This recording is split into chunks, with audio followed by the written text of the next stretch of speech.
my fellow readers. In this video I'm going to be revisiting a favorite series of mine. Well, I only read the first volume, but I determined that it was a favorite from that volume, and that's Tearmoon Empire.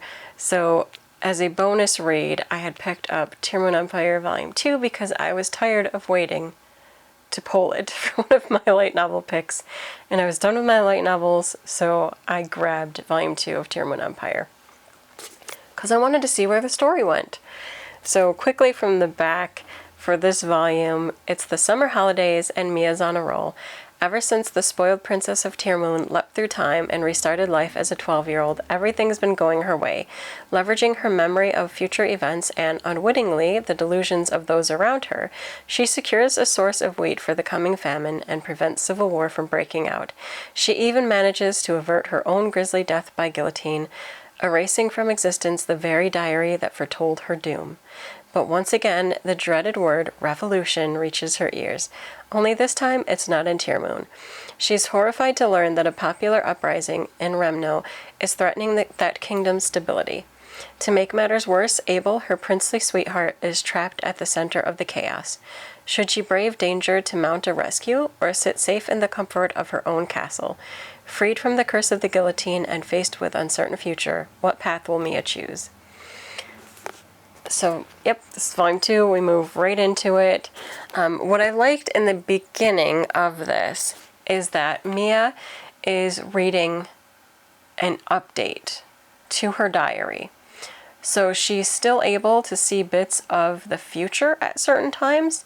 So she sees how some things were working out. Like the path that she took in Volume 1 changed some events, but didn't necessarily mean that all ended well for her at the start of the book.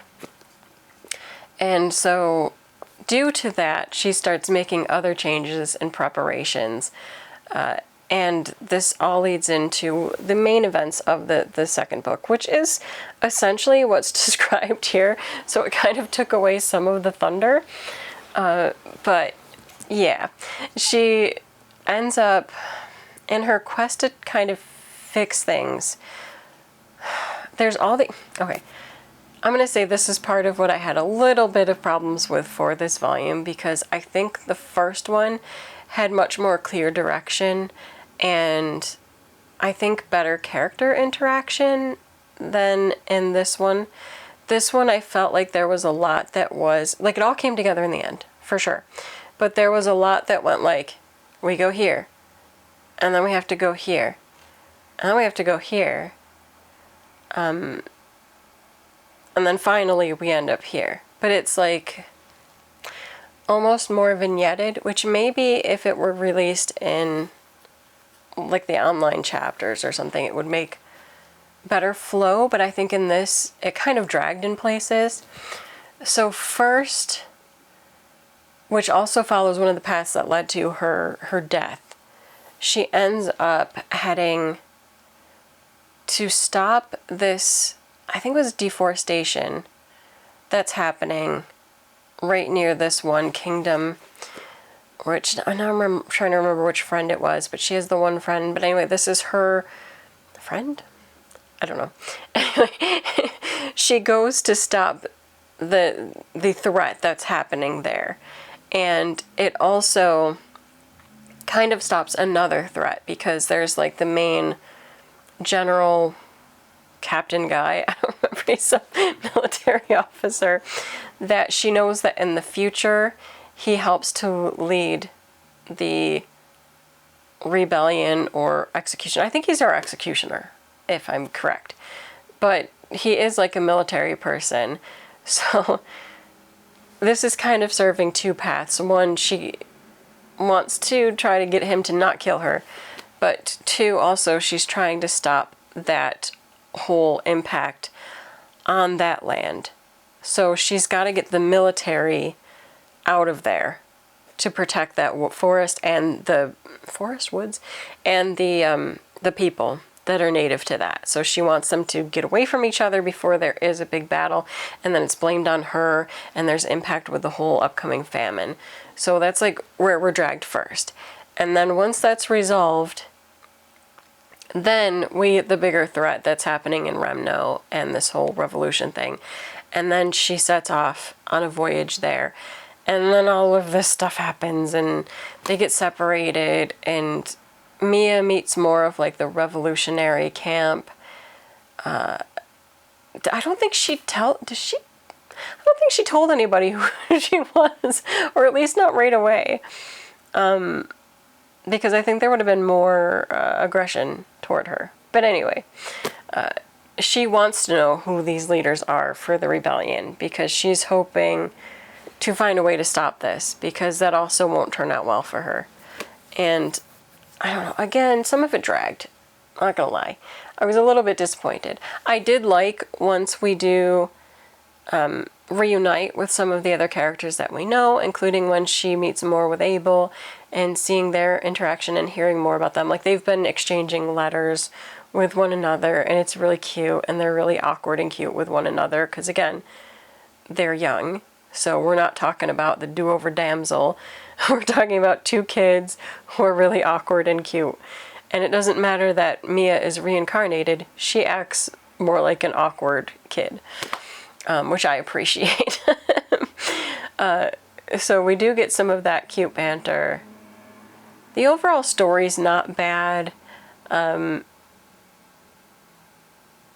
Again, you can see how... This is my favorite thing about Tearmoon and my favorite thing about Mia. It's the fact that she makes all these decisions that would seem, or do seem, to the outside world to be greatly wise and altruistic, and she's making all these great decisions, but she's doing it all selfishly. Like, every decision and path that she takes is literally just for her own survival. She's not really thinking, like, how do I stop this revolution in Remno? It's how can I stop this happening in Remno so that it doesn't happen back in Tearmoon and I'm not executed. And I mean, she does care about Abel as well. She certainly does not want Abel to be murdered or killed by the rebellion. Like, she doesn't want that either. But it's mostly just about her. But because she seems to make all of these wise decisions, everybody thinks she's amazing and she's altruistic and she's great. And really, she's just always trying to save her hide. And I kind of like that. I know that she's not, like, ideal, but I like that. I like that she's not perfect, but her decisions are so good. Like, I enjoy that. And so everybody's like, oh, she's amazing. She really is great. And it's like, nothing that she's doing is because she's just a good, great leader. She is just trying to find ways not to die. And I love that. And so we do get bits of that. And when it's at that heart and that core, I had a really good time with this volume. The bits that dragged, I could get through it because I wanted to see more of that spark. And to be honest, I also missed the school atmosphere. If I'm being totally honest, like, the volume was fine, but I miss her being with the whole school setting and everyone that she knows from the school and getting to know those characters. I just missed them and that interaction and seeing her changing that way by getting to know her peers and how to interact with her peers and save herself that way. I do think it worked because she got to have a bigger political experience happening and got to reason things out a different way and see more of reality. I think that definitely worked. I just missed some of the charms that were in the first volume. But I still liked it. It was still Tearmoon. It was still good. Still had witty banter and Mia being ridiculous. I still enjoyed that. There's a great part at the end where she finds another book. I think it was a book. I don't think it was a scroll. And inside of the book is a new change for the future. Like, there's a new future prediction there, which she reads, but then she gets interrupted. And when she turns back to the book, it's gone. So I like the implications too, that of course she is still changing things. And I like how we get glimpses of her finding these bits of the future, which are still influencing the decisions that she makes. So I hope this keeps up and that she gets like these glimpses.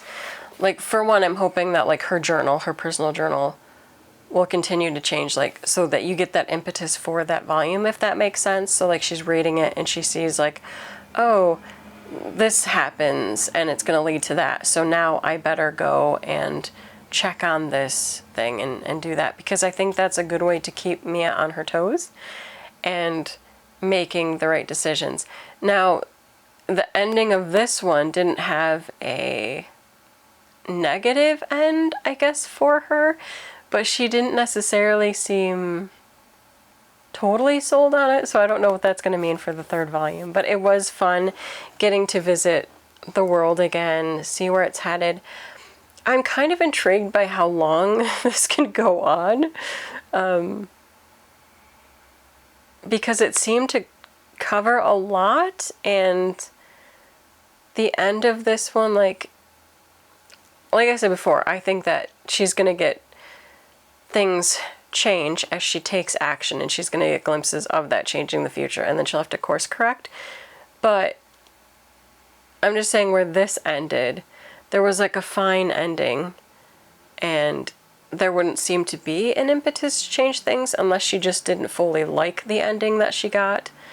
So I don't know. I'm just intrigued by how long the series is thus far and not ending. Like, I hope it doesn't drag too much. I don't mind series going, especially if they're going well, but if it just seems to rehash the same things or drag, then I get kind of like, all right, this is just a ploy for like money and like for the audience. But like, if the audience isn't 100% sold, I don't know. I don't want Tearmoon to turn into like a Grey's Anatomy. I'm sorry if you're still watching Grey's Anatomy, but that show is just dragging, and half of the people I think are just watching to be there when it ends without necessarily really still loving the plots. So I don't want that to happen here. I want it to have a good, fulfilling ending, and we leave the world and we're happy for the time that we spent there, but we'll see. Either way, I was really glad to revisit it. I look forward to checking out the next volumes that I have, because I still have quite a few to go. And that's it for this video. Until next time, bye.